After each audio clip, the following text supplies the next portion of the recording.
क्या ओपोजिशन के एहतजाज का जोश ठंडा हो गया? कराची में इलेक्शन कमीशन के दफ्तर के बाहर एहतजाज, पीपल्स पार्टी, नून लीग और जमाते इस्लामी गायब। पंजाब में भी कोई ओपोजिशन रहनुमा एहतजाज को नहीं निकला।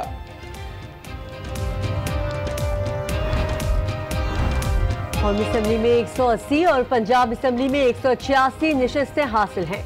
फवाद चौधरी का दावा, 14 अगस्त से पहले कप्तान के हलफ उठाने का इम्कान रद्द कर दिया। बतौर वजीर आजम पंजाब हाउस में रहने से मुतालिक फैसले की भी तरदीद। इमरान खान से खैबर पख्तूनख्वा के नामजद वजीर आला महमूद खान की मुलाकात, सूबे में जारी मंसूबे मुकम्मल करने का अज़्म। आतिफ खान और दीगर अरकान को एतमाद में लेकर टीम की तरह काम करने की ख्वाहिश जाहिर कर दी। मौलाना फजलुर रहमान की अडियाला जेल में नवाज शरीफ से मुलाकात ना हो सकी। जेल इंतजामिया ने मौलाना को मिलने की इजाजत देने से माजरत कर ली।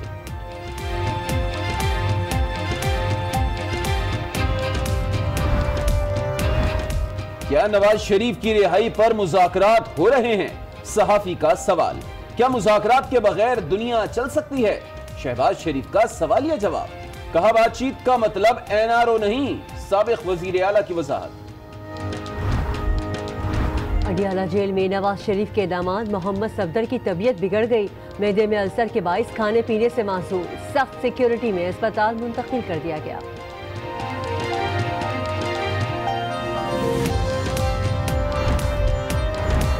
इमरान खान के खिलाफ वोट की राजदारी से मुताल्लिक केस की समाअत, बाबर आवान की जानिब से जमा मुआफी नामा मुस्तरद कर दिया गया। कप्तान को अपने दस्तखत के साथ हल्फनामा जमा कराने की हिदायत। इलेक्शन कमीशन का केस के फैसले तक N53 में कप्तान की कामयाबी का नोटिफिकेशन जारी न करने का फैसला। निगरान वज़ीर आज़म नासिर मुल्क ने कौमी असेंबली का इजलास बुलाने के लिए असम्बली सदर को भिजवा दी। 13 अगस्त को इजलास बुलाने की सिफारिश। 9 मुंतखब अरकान हलफ उठाएंगे। स्पीकर और डिप्टी स्पीकर के बाद कायदे ऐवान का इंतखाब होगा।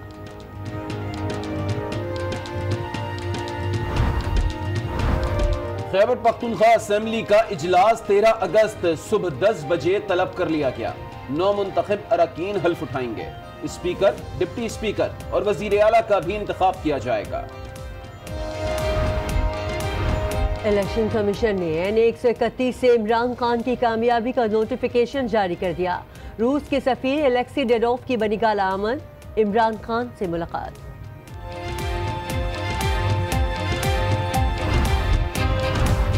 हसन और हुसैन नवाज का जवाब न आने पर फेडरल बोर्ड रेवेन्यू का एक्शन। जाती उम्रा के बाहर नोटिस चिस्पा कर दिए। टैक्स रिटर्न और वेल्थ स्टेटमेंट जमा कराने के लिए 1 माह की मोहलत दे दी। मनी लॉन्ड्रिंग केस के मरकजी मुल्जिम हुसैन लवाई को दिल का दौरा, कौमी इदारा बराए अमराज क़ल्ब कराची मुंतकिल। हालत खतरे से बाहर है, इंतहाई निगहदाश्त में रखा गया है।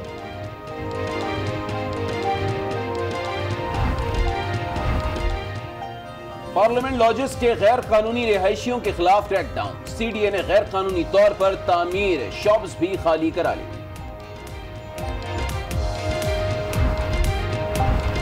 नशा इलाज सेंटर की आड़ में जराइम। लाहौर में पुलिस का छापा। 25 से जायद मरीजों से इंसानियत सोच सलूक का इंकिशाफ। अमले को हिरासत में ले लिया।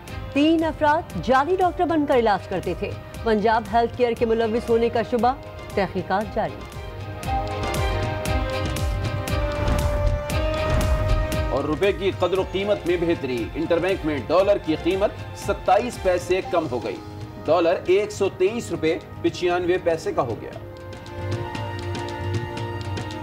इंसाफ के रहनुमा फवाद चौधरी ने कहा है कि इमरान खान 14 अगस्त से पहले हल्फ नहीं उठा सकते और कौमी असेंबली का इजलास 13 अगस्त को बुलाया गया है। PTI को कौमी असेंबली में 180 और सूबाई असेंबली में 186 अरकान की हिमायत हासिल हो चुकी है।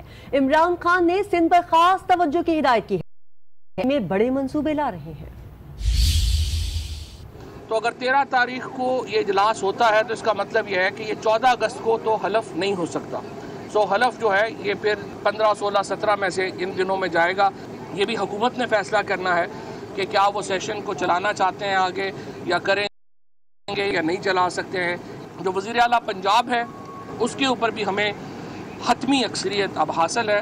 इमरान खान साहब ने आज रूस के सफ़ीर से मुलाकात की और कल उन्होंने अमेरिका के सफ़ीर के साथ मुलाकात की थी, ईरान के सदर के साथ बातचीत की थी। ये तमाम जो पैगामात हैं उनके ऊपर गुफ्तगू हो रही है, बात हो रही है और उससे एक इजहार होता है कि जो आलमी ताकतें हैं, जो आलमी ममालिक हैं, वो इमरान खान साहब के साथ काम करने को आगे देख रहे हैं। जो आज एक अहम इवेंट हुआ वो पार्लिमानी पार्टी सिंध का इजलास था, जो MNAs और MPs तशरीफ लाए। इमरान खान है कि आप ज़्यादा तवज्जो अंदरूनी सिंध के ऊपर भी दें, क्योंकि जिस तरीके की वहाँ पे गवर्नेंस हुई है वहाँ पर भी बहुत बड़ा एक सियासी खला है और हम इंशाल्लाह कराची सूबे भी लेके आ रहे हैं। और नून लीग के सदर शहबाज शरीफ कहते हैं कि धांधली ज़दा इलेक्शन के खिलाफ तमाम अपोजिशन मुत्तहिद है, हारने वाला भी सरापा एहतजाज है, जीतने वाला भी एहतजाज कर रहा है। उन्होंने मजीद कहा कि असेंबलियों में जब हल्फ उठाया जाएगा तो हम मुबारकबाद देने नहीं, धांधली ज़दा इलेक्शन की इन्वेस्टिगेशन कराने जाएंगे। आपको बता रहे हैं कि नून लीग के सदर मियां शहबाज शरीफ कहते हैं कि धांधली ज़दा इलेक्शन के खिलाफ तमाम अपोजिशन मुत्तहिद है, इस सरापा एहतजाज है और जीतने वाला भी एहतजाज कर रहा है। रहनुमा तहरीक इंसाफ फिरदौस शमीम नकवी कराची में तो मकबूल हो गई, मगर उनका सबसे बड़ा मुकाबला सिंध में पीपल्स पार्टी से है। उन्होंने कहा कि हम कराची में लोकल बॉडीज को मजबूत करेंगे और ऐसा निज़ाम लाएंगे कि सिंध हुकूमत भी मजबूर हो जाएगी इख्तियारात देने के लिए।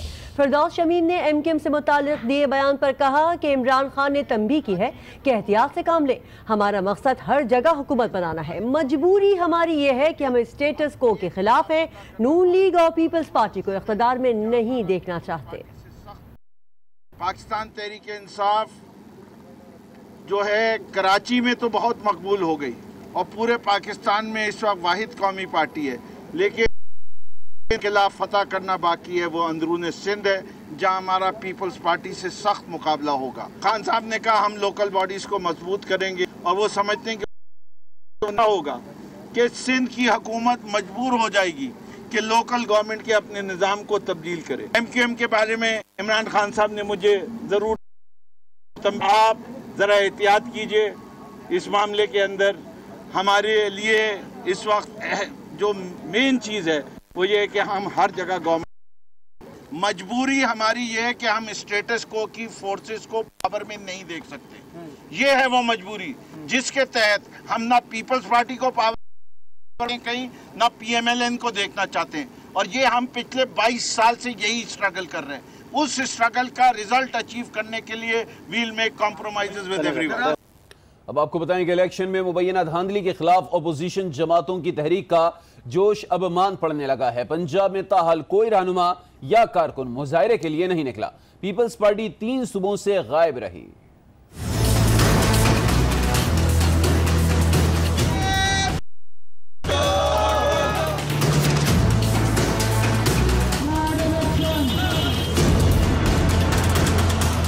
आम इंतखाबात में मुबैना धांधली के खिलाफ मुख्तलिफ सियासी जमातों ने मुल्क भर में सूबाई इलेक्शन कमीशन के दफातर के सामने एहतजाज की कॉल दी।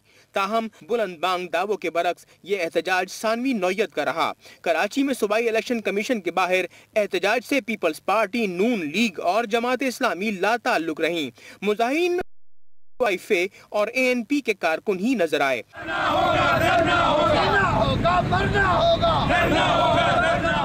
पंजाब में अपोजिशन का कोई कारकुन ताहाल मुजाहरे के लिए नहीं निकला।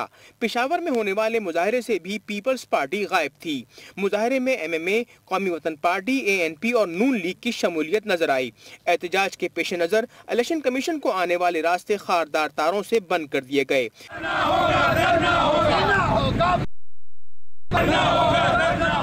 कोयटा में People's Party, Noon League, National Party, JUI, Pashtunkhwa MAP ने मुजाहरा किया। यहाँ भी बैरियर और खारदार तारें लगाकर रास्ता बंद कर दिया गया। तहम मुतअद्दिद कारकुन इलेक्शन कमीशन के दफ्तर के सामने पहुँचने और इलेक्शन कमीशन के खिलाफ शदीद नारेबाजी की।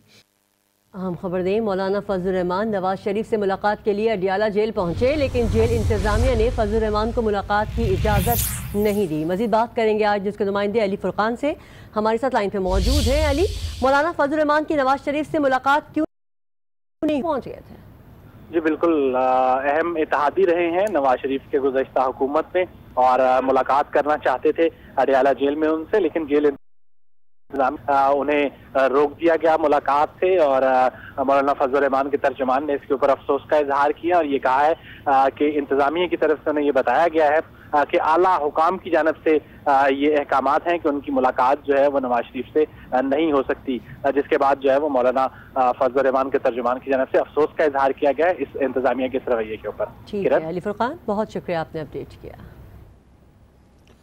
एक और अहम खबर आपको दें कि अडयाला जेल में सफदर रिटायर्ड की तबीयत बिगड़ गई है और जेल जराये के मुताबिक कैप्टन सफदर रिटायर्ड को अल्सर का मर्ज लाहक है।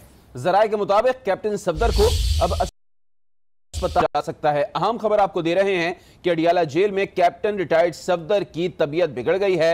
चूंकि उनको अल्सर का मर्ज लाहक है तो जराये कहते हैं कि कैप्टन सफदर को अस्पताल मुंतकिल किया जा सकता है। उधर सुप्रीम कोर्ट ने नैब को नंदीपुर पावर प्लांट करप्शन की तहकीकात 6 हफ्तों में मुकम्मल करने का हुक्म दे दिया। केस की समाअत चीफ जस्टिस की सरबराही में 3 रुकनी बेंच ने की। मजीद जानते हैं आज इसके नुमाइंदे अदील सरफराज से। अदील, नैब को 6 हफ्तों में समाअत के दौरान ये कहा गया है कि नैब तहकीकात के नतीजे में रेफरेंस दायर करने या ना करने का फैसला करे। अदालत ने आज इससे कबल जब समाअत हुई, चीफ जस्टिस की सरबराही में 3 रुकनी बेंच ने जब खुली अदालत में समाअत की तो नैब ने से साबिक जो चेयरमैन नैब है कमर जमान चौधरी, उनके दौर में जेर इल्तवा जो शिकायतें हैं उनकी लिस्ट भी फराहम करने का हुक्म दिया है। आज साबिक चेयरमैन नैब कमर जमान चौधरी को चीफ जस्टिस ऑफ पाकिस्तान ने अदालत में तलब किया। जब वो चीफ जस्टिस ऑफ पाकिस्तान ने इस्तफसार किया कि आपके दौर में काफी ज्यादा जो रेफरेंसेस थे, काफी ज्यादा मुकदमात थे जो इल्तिवा का शिकार रहे हैं, बिलखसूस Nandipur chief justice of Pakistan ने इस्तफसार किया कि आपने इस केस के हवाले से कोई पेशरफ्त नहीं की, इस केस को खोलने में आपने ताखीर की, जिस पर कमर जमान चौधरी को बताया गया कि मैंने जितना जल्दी हो सका मैंने इस केस को खोलने की कोशिश की और मेरी ही हिदायत के मुताबिक इस केस को खोला गया। ताहम चीफ जस्टिस ऑफ पाकिस्तान ने कहा कि 1 से 2 साल आपने ताखीर की है जिसकी हम तहकीकात कराएंगे। ठीक है दिल सरफराज, बहुत शुक्रिया, आपने तफसीलात से आगाह किया। फौरी खबर आपको दें कि नून लीग के सदर मियां शहबाज शरीफ ने लाहौर के हल्का NA 132 की नशिस्त अपने पास रखने का फैसला किया है। इलेक्शन कमीशन के मुताबिक शहबाज शरीफ की जानिब से दोनों सूबाई नशिस्तें छोड़ने के लिए इलेक्शन कमीशन में दरखास्त जमा करा दी गई है। अहम खबर आपको दे रहे हैं कि शहबाज शरीफ ने एक कौमी के 2 सूबाई असेंबली की नशिस्तें जीती थी और अब लाहौर के हल्का NA 132 की नशिस्त वो अपने पास रखेंगे, जबकि दोनों सूबाई असेंबली की नशिस्तें वो कर रहे हैं और इस सिलसिले में इलेक्शन कमीशन में दरखास्त भी जमा करा दी गई है। वोट तकद्दुस और राजदारी के मामले पर चीफ इलेक्शन कमीशन ने इमरान खान के जमा कराया जाने वाला हलफनामा मुस्तरद कर दिया। इलेक्शन कमीशन ने कह दिया कि उस वक्त तक NA 53 में इमरान खान की कामयाबी का नोटिफिकेशन जारी नहीं किया जाएगा जब दस्तखत शुदा हलफनामा जमा नहीं कराते।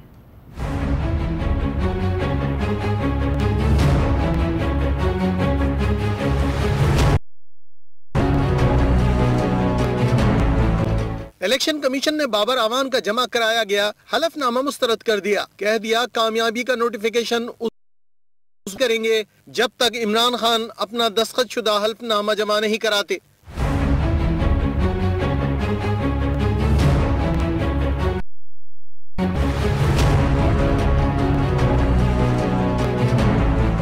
वोट राजदारी मामले पर इमरान खान के वकील बाबर आवान पेश हुए और इमरान खान का जवाब, जिसमें NA 53 से इमरान खान की कामयाबी का नोटिफिकेशन जारी करने की इस्तदा की गई। चीफ इलेक्शन कमीशन ने कहा जमा कराए गए जवाब में वोट का तकद्दुस पामाल करने से मुताल्लिक कुछ नहीं लिखा। बाबर आवान ने दोबारा तहरीरी जवाब जमा कराया जिसमें माफी मांगते हुए कहा गया कि इमरान खान के पोलिंग स्टेशन पहुंचने पर वहां 150 लोग जमा हो गए जिसकी वजह से बदनजमी हुई, मेजें टूट गईं और स्क्रीन बिखर गई। इलेक्शन कमीशन ने बाबर आवान के दस्तखत से जमा कराया गया माफीनामा मुस्तरद कर दिया और इमरान खान नामा जमा कराने का हुक्म दिया। चीफ इलेक्शन कमीशन ने कहा कि NA 53 से इमरान खान की कामयाबी का नोटिफिकेशन केस के फैसले तक जारी नहीं होगा। एक और अहम खबर, कमीशन ने ज़ाब्ता अखलाक की खिलाफ वर्जी पर इमरान खान, परवेज खटक, अयाज सादिक की मुआफी कबूल कर ली। अयाज सादिक और परवेज खटक की कामयाबी के नोटिफिकेशन जारी करने का हुक्म दिया। मुहिम के दौरान तीनों रहनुमाओं की जानिब से मुखालफीन के लिए नाजेबा इस्तेमाल किए गए थे।